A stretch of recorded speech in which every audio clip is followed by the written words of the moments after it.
Invito para que a esta hora hagamos contacto con el doctor Juan Camilo Zapata Castro y hablemos de qué implica la intervención a la que fue sometido el precandidato presidencial Miguel Uribe Turbay. Está vivo, gritó un residente, mientras el corazón de Miguel Uribe golpeaba con una fuerza extraña, débil pero insistente. En la sala de emergencias, todos quedaron en shock. Lo que el doctor escuchó esa noche lo persigue hasta hoy. Unos latidos agónicos que sonaban como un reloj a punto de detenerse. Aquello no era vida, era resistencia pura. Era el cuerpo aferrándose al mundo por unos hilos invisibles de voluntad.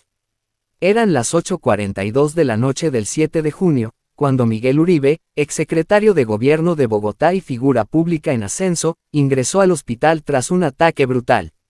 Le habían disparado 3 veces, 2 impactos en la cabeza y 1 en la pierna, en un atentado que sacudió al país entero.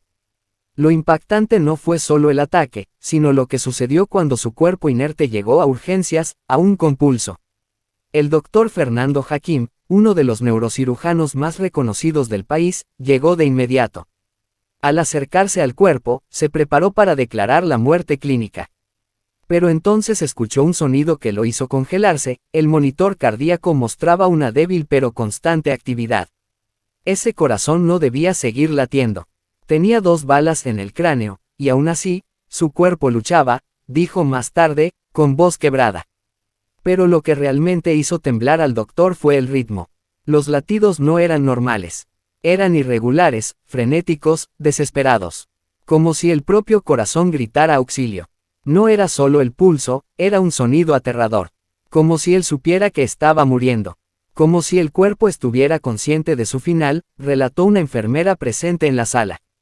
Todos los presentes coincidieron, era como escuchar la muerte resistiéndose. Miguel Uribe fue trasladado al quirófano de inmediato. El diagnóstico era devastador. Una bala había atravesado el hueso frontal, y otra había rozado el hemisferio cerebral derecho. Sangraba internamente. El doctor Hakim sabía que no tenía minutos, sino segundos. Con manos temblorosas, procedió a realizar una craneotomía de urgencia, abriendo parte del cráneo para aliviar la presión. Cuando extrajeron el primer fragmento de hueso, una explosión de sangre caliente salió disparada. El rostro del joven médico residente se volvió blanco. Uno de los asistentes tuvo que salir a vomitar. Fue una imagen brutal, algo que uno solo ve en guerra, confesó un técnico de anestesia. A pesar de la gravedad, el equipo no se rindió. Intentaron detener la hemorragia cerebral, reconstruir tejidos dañados, mantener la oxigenación. Pero cada intento parecía inútil. Era como pelear contra una sombra gigante, invisible e imparable. El doctor Hakim tomó un respiro y ordenó: inyéctenle noradrenalina. Revisen las pupilas. Su voz firme contrastaba con el temblor que ya recorría sus dedos. Miguel Uribe no reaccionaba. Pero el corazón, ese corazón maldito seguía latiendo. Era como si su alma se negara a irse, dijo uno de los cirujanos.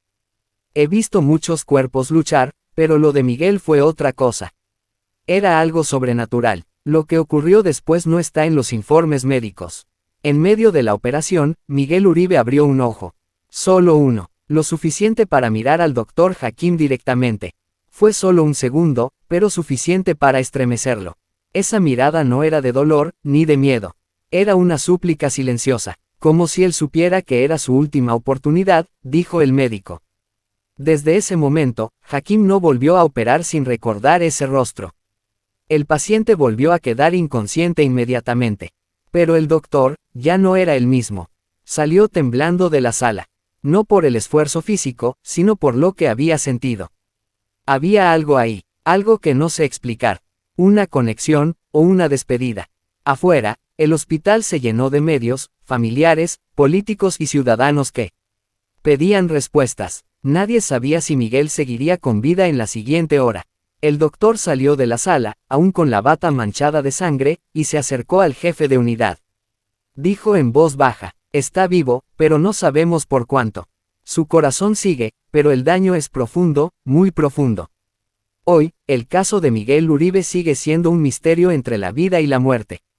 El pronóstico es crítico, reservado, dolorosamente incierto. Pero los que estuvieron ahí nunca olvidarán esa noche de horror, ni los latidos que hicieron temblar al doctor más fuerte del país. En mis 30 años de carrera, Nunca había salido de una sala temblando, hasta que escuché el corazón de Miguel, confesó Hakim en una entrevista cerrada días después. El bisturí resbaló apenas medio milímetro. No por un error, sino por el temblor en los dedos del doctor Hakim. Nunca antes sus manos, reconocidas por su precisión quirúrgica, habían reaccionado así. Acababa de presenciar algo que lo sacudió hasta lo más profundo. El ojo de Miguel Uribe, abierto entre la vida y la muerte, mirándolo como si supiera lo que estaba ocurriendo. Como si lo eligiera para aferrarse a su último suspiro. Pero ahora, de vuelta en la mesa de operaciones, tenía que continuar. Tenía que salvar a un hombre que no debía estar vivo. La sala estaba en un silencio absoluto. Se escuchaban solo los monitores, los zumbidos de los aparatos médicos y el goteo lento del suero cayendo. Nadie se atrevía a hablar. Todos sabían que cualquier palabra rompería esa tensión eléctrica que podía colapsar en cualquier momento. Cada segundo era una batalla contra el tiempo, pero también contra el miedo. Un miedo visceral, ancestral, que se apoderó del cuerpo médico al ver que Miguel Uribe, con el cerebro expuesto y sangrando, todavía presentaba señales de conciencia. El doctor Hakim pidió que ajustaran la luz sobre el campo quirúrgico. El cráneo de Miguel había sido abierto para liberar presión, pero la hemorragia seguía. El cerebro estaba inflamado, los tejidos se desplazaban por la presión interna. 1 milímetro mal calculado y todo acabaría ahí. Pero no era solo la vida del paciente lo que pendía de un hilo, era la estabilidad emocional del equipo. Nadie se preparó para operar a un muerto que seguía vivo. Nadie se preparó para que un hombre con 2 balas en la cabeza respondiera a estímulos visuales. Una enfermera comenzó a llorar en silencio. Estaba sosteniendo una bandeja de instrumentos, pero sus ojos se llenaban de lágrimas al ver el rostro destrozado de Miguel. Uno de los cirujanos asistentes, joven, inexperto, giró la cabeza y vomitó en un rincón. El doctor Hakim, sin detenerse, ordenó que lo reemplazaran. No había tiempo para conmociones. «Cautericen ya, ya», gritó, al ver un nuevo sangrado por la zona parietal. Las pinzas temblaban en las manos del equipo, pero seguían trabajando. No por dinero, no por rutina.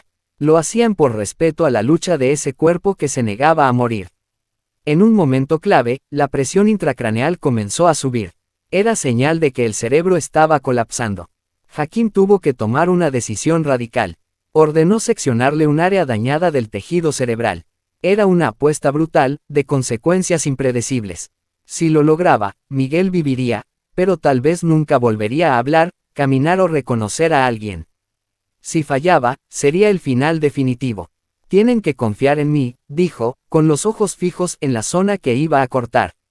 Nadie respondió. No hacía falta. Todos sabían que estaban en manos de un médico que no se permitiría fallar, aunque por dentro estuviera quebrado. La sangre salía a borbotones. Los guantes de Hakim ya no eran blancos, eran rojos. El olor metálico del quirófano se volvió tan denso que mareaba. Y sin embargo, el monitor seguía pitando. Bip, bip, bip. Débil, pero constante. Ese corazón parecía no entender que ya debería haberse rendido. Fue entonces cuando ocurrió lo inesperado. Justo después de la incisión más arriesgada, el cuerpo de Miguel reaccionó. Una contracción muscular leve. El brazo derecho, el mismo lado afectado por el disparo, se movió. Fue un reflejo, sí, pero fue una señal. Una médica residente soltó un grito ahogado. No era normal, no era posible. ¿Cómo un cuerpo con ese nivel de daño podía seguir mostrando señales motoras? Hakim no dijo una sola palabra. Solo apretó los dientes y continuó. No podía permitirse dudar. La medicina tenía límites. Pero lo que ocurría en esa sala se salía completamente de lo humano. La cirugía duró más de 5 horas. Cada una de esas horas fue una tortura emocional. El equipo pasó de la desesperanza al asombro, de la lógica médica al desconcierto absoluto. El doctor salió del quirófano caminando como si llevara un cadáver a cuestas. Tenía la mirada vacía, la bata empapada en sudor y sangre, y las manos temblorosas. Fue al lavabo, se quitó los guantes lentamente y se miró en el espejo. No reconocía su reflejo. Lo que había vivido ahí dentro no era normal. Ni siquiera sabía si acababa de salvar a un hombre, o simplemente había alargado su agonía. Salió a dar el parte médico. Lo esperaban familiares, periodistas, colegas.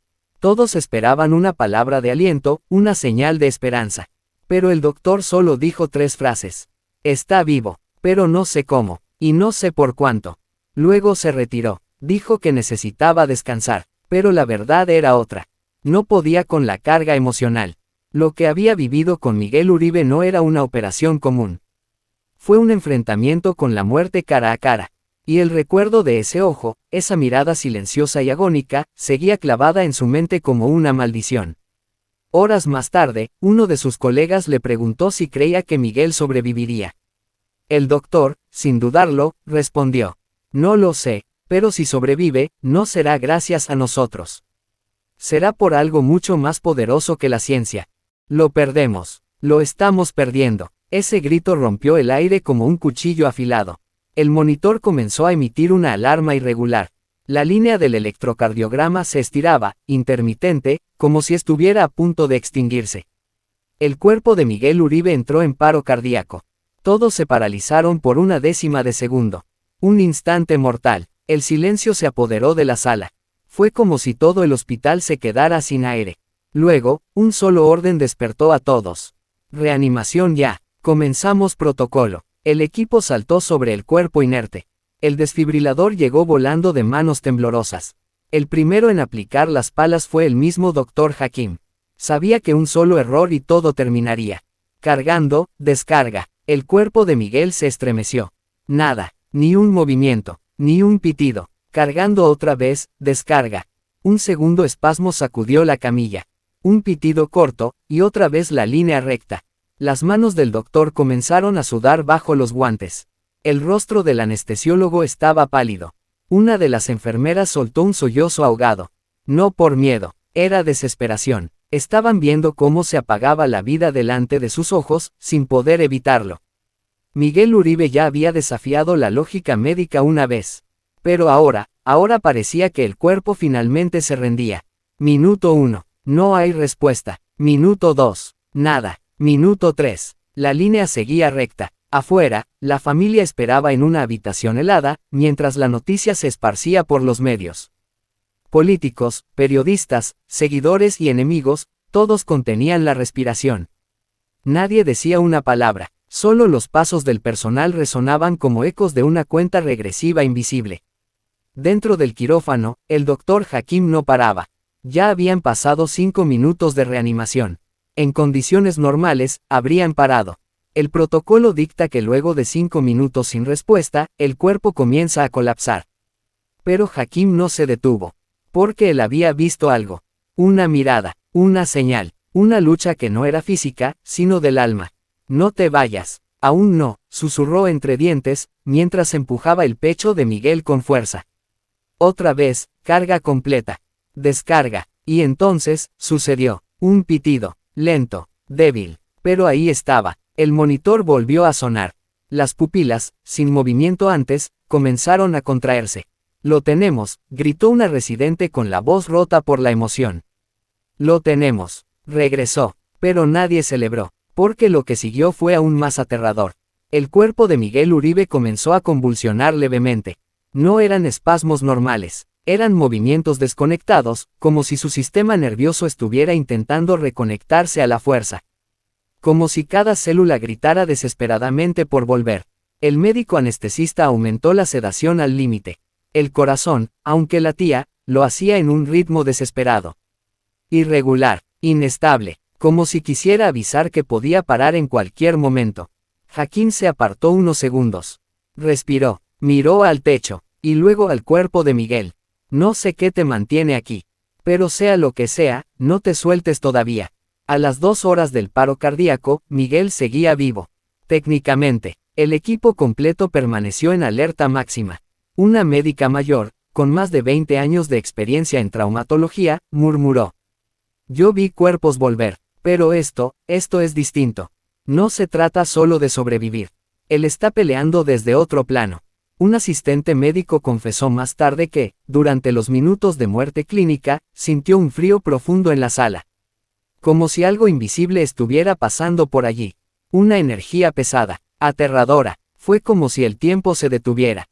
Juro que pensé que alguien más estaba con nosotros ahí.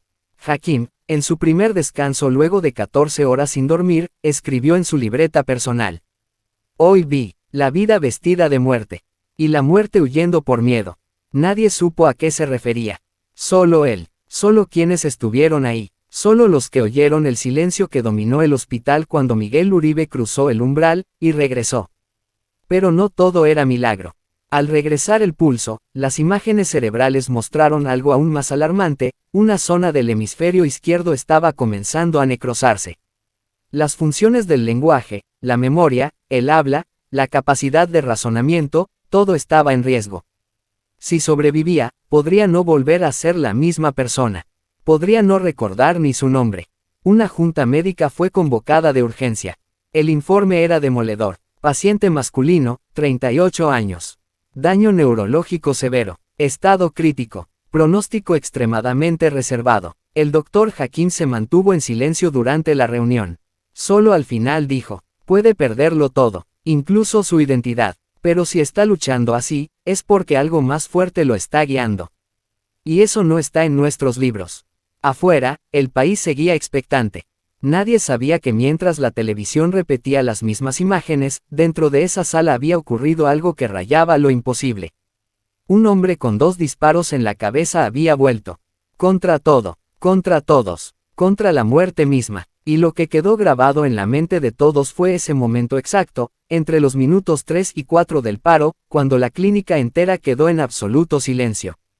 Ni un grito, ni un paso, ni un susurro. Fue el instante en que todos supieron que Miguel Uribe estaba a punto de morir, o de desafiar la muerte por segunda vez. El grito del doctor Hakim resonó como una explosión en el pasillo. No se trataba de una emergencia cualquiera. Era una orden desesperada. Miguel Uribe, apenas estabilizado, acababa de entrar en un estado aún más extraño y aterrador que el anterior. Su cuerpo seguía con signos vitales, pero su cerebro mostraba actividad irregular. Muy irregular. Imágenes cerebrales arrojaban patrones que nadie supo explicar. Lo que se suponía que era una muerte cerebral progresiva, se convirtió en una tormenta eléctrica dentro de su mente. Una doctora que evaluó el electroencefalograma lanzó la frase que paralizó a todos. Esto no es actividad normal, esto parece como si estuviera recordando. ¿Cómo era posible que un hombre con zonas del cerebro destruidas estuviera generando impulsos como si reviviera escenas completas? ¿Por qué algunas áreas reaccionaban como si estuvieran reconstruyéndose solas? El equipo de neurología estaba dividido entre el asombro, el miedo y el desconcierto. Lo que se proyectaba en la pantalla no tenía precedente. Y entonces, sucedió lo imposible. Los monitores comenzaron a emitir picos de actividad tan intensos que parecía que el cerebro de Miguel iba a estallar. De pronto, su brazo derecho se levantó levemente. Su pierna se movió. Y lo más espeluznante, sus labios intentaron formar palabras. No había aire, no había voz, pero los movimientos eran claros, repetitivos. Un patrón, una enfermera, entre lágrimas, captó lo que estaba diciendo. Está diciendo un nombre. Está diciendo, Lucia. El rostro de Miguel estaba completamente cubierto de vendajes. Pero detrás de esa máscara de sangre y tubos, su mente gritaba el nombre de alguien. Lucía. ¿Quién era? ¿Por qué su cuerpo se aferraba a ese recuerdo? El doctor Hakim pidió acceso inmediato a su expediente familiar. En cuestión de minutos, encontraron lo que buscaban. Lucía era el nombre de su hija, fallecida hacía 2 años en un accidente automovilístico. Un accidente por el que Miguel se culpaba. Y aunque jamás lo admitió públicamente, varios informes psicológicos hablaban de una culpa profunda, silenciosa y persistente. Ahí estaba la clave. Miguel no estaba luchando por vivir. Estaba luchando por pedir perdón. Esa noche, el doctor Hakim tomó la decisión más riesgosa de toda su carrera: conectar a Miguel con sonidos, imágenes y estímulos relacionados con Lucía. Algo completamente fuera de protocolo. Médicamente arriesgado. Éticamente debatible. Pero humanamente necesario. Si hay una mínima posibilidad de que esté consciente en algún nivel, tenemos que intentar llegar a él desde lo emocional, dijo sin dudar. Comenzaron con una canción. La canción que su hija cantaba antes de dormir. Fue suficiente para que la presión arterial de Miguel se disparara. Su cuerpo tembló. Las pupilas se contrajeron. Los labios volvieron a moverse. Está reaccionando, gritó una enfermera. Mira el monitor. Está intentando comunicarse. Se incorporó un software de análisis neurológico para interpretar las ondas cerebrales. Lo que revelaron los datos dejó helado al equipo. En los momentos en que escuchaba la voz de su hija grabada en video, Miguel generaba respuestas cerebrales similares a las de una persona despierta con emociones intensas. Era como si su amor, su dolor, su culpa, estuvieran activando zonas muertas de su cerebro. Y justo cuando el doctor Hakim pensó que nada podía sorprenderlo más, sucedió lo imposible. Una enfermera que lo cuidaba en la madrugada, al ver que sus ojos estaban abiertos pero fijos, se acercó a acariciarle la mano. Fue un gesto humano, empático, de consuelo. Al tocarlo, Miguel apretó los dedos. No fue un espasmo, fue una respuesta clara, deliberada. Doctor, me apretó la mano. Me la apretó. El silencio volvió a apoderarse de la habitación. Todos sabían lo que eso significaba. Miguel Uribe estaba consciente. En algún nivel, desde algún lugar, estaba ahí. Atrapado en su cuerpo, clavado en el limbo entre la vida y la muerte. Pero ahí, vivo, consciente, presente. El equipo médico entero quedó en shock. Las reglas, la ciencia, las estadísticas, todo se había derrumbado. La realidad les gritaba en la cara: este hombre no quiere morir. Este hombre está regresando. Esa misma noche, el doctor Hakim no durmió. Se quedó sentado en una silla, observando el monitor de Miguel. Cada pitido, cada movimiento, cada intento de comunicación. Nunca había sentido tanto miedo. Nunca había estado tan cerca del abismo de lo desconocido. Porque ahora, había una nueva pregunta rondando en su mente. ¿Y si Miguel no solo está volviendo, sino que ha visto algo del otro lado? ¿Y si era así? ¿Qué trajo consigo desde allá? Está hablando, está tratando de hablar. El grito de la enfermera rompió el silencio de la madrugada como un rayo que parte el cielo. Eran las 3:17 de la mañana. El hospital estaba en una calma tensa, hasta que los monitores de Miguel Uribe marcaron una nueva anomalía. No era solo actividad eléctrica intensa, era lenguaje. Las ondas cerebrales correspondían a formación de palabras. El doctor Hakim se abalanzó sobre la camilla. Miguel, si puedes oírme, parpadea. Una vez para sí, dos para no. Un parpadeo, solo uno. Sí, un murmullo emergió de su garganta. Apenas audible. El equipo corrió por un micrófono sensorial. Necesitaban registrar cada sonido, cada vibración, cada segundo. La primera palabra que salió fue: ¿dónde? Y luego, tras una pausa dolorosa: Lucía. Todos se miraron. Nadie se atrevía a hablar. El doctor se acercó, conteniendo el nudo en su garganta. Tu hija, está contigo. Está en tu corazón. Miguel intentó mover la cabeza. No pudo, pero una lágrima cayó por su mejilla izquierda. Una lágrima solitaria, real, sincera. Esa lágrima fue la prueba de que Miguel sabía. Sabía lo que había pasado. Sabía que había cruzado un límite. Estuve allá, murmuró segundos después. ¿Dónde, Miguel?, preguntó Hakim con el corazón en un puño. Y entonces, la frase que jamás nadie olvidaría. Donde la muerte te habla, pero no te toca. El doctor retrocedió. Aquellas palabras no eran metafóricas. No eran poéticas. Venían de una vivencia. Miguel Uribe había estado clínicamente muerto. Y había vuelto con algo que ningún humano traía, una advertencia. Vi cosas, sombras, rostros que gritan. No quieren que regreses. Pero si amas, si pides perdón, puedes salir. Y luego, con un último esfuerzo. Yo la abracé. La volví a abrazar. Lucía, estaba sonriendo. Las enfermeras lloraban en silencio. Los médicos no podían creerlo. Un hombre con muerte cerebral parcial, que no debía hablar, ni sentir, ni recordar, estaba narrando algo desde otro plano. Minutos después, su cuerpo comenzó a colapsar. Uno a uno, los órganos comenzaron a fallar. El corazón se descompasó. El riñón dejó de filtrar. El hígado se paralizó. El monitor mostraba una batalla desesperada, pero el cuerpo ya no respondía. El doctor Hakim, entre lágrimas, se acercó al oído de Miguel. Gracias por regresar. Te escuchamos. No lo vamos a olvidar. Prometido. A las 4:01 de la mañana, el pitido se volvió continuo. Miguel Uribe murió, esta vez, para no regresar. Pero lo que dejó fue más poderoso que cualquier legado político, económico o ideológico. Dejó una huella espiritual, un mensaje desde el borde de la existencia. Porque Miguel no murió solo. Murió en paz. Murió después de haber pedido perdón. Después de haber sentido el calor de su hija, aunque fuera por un segundo que desafió toda lógica humana. Y el doctor Hakim escribió en su bitácora de esa noche: vi un cuerpo morir 2 veces.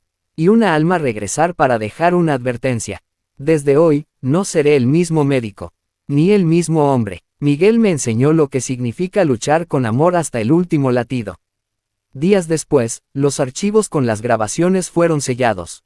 Las autoridades del hospital decidieron mantener en reserva todos los registros. Pero algo se filtró. Un video corto, sin audio, en el que se ve a Miguel con los ojos abiertos, llorando, y sus labios moviéndose. Ese video se hizo viral. Porque el mundo necesitaba saber que si hay algo más allá. Y que, a veces, las almas encuentran una forma de regresar, aunque sea para decir adiós. Si este testimonio te estremeció, si sentiste que algo en tu interior se movió con la historia de Miguel Uribe, déjanos tu opinión en los comentarios. ¿Crees que alguien puede regresar del más allá con un mensaje? ¿Crees que el amor puede romper incluso las barreras de la muerte? No olvides suscribirte a LZDOCUMENTAL, activar la campanita para no perderte ninguno de nuestros contenidos impactantes, darle like, y compartir este video con alguien que necesite escuchar esta historia. Porque aquí, contamos lo que nadie se atreve a contar. Nos vemos en el próximo documental.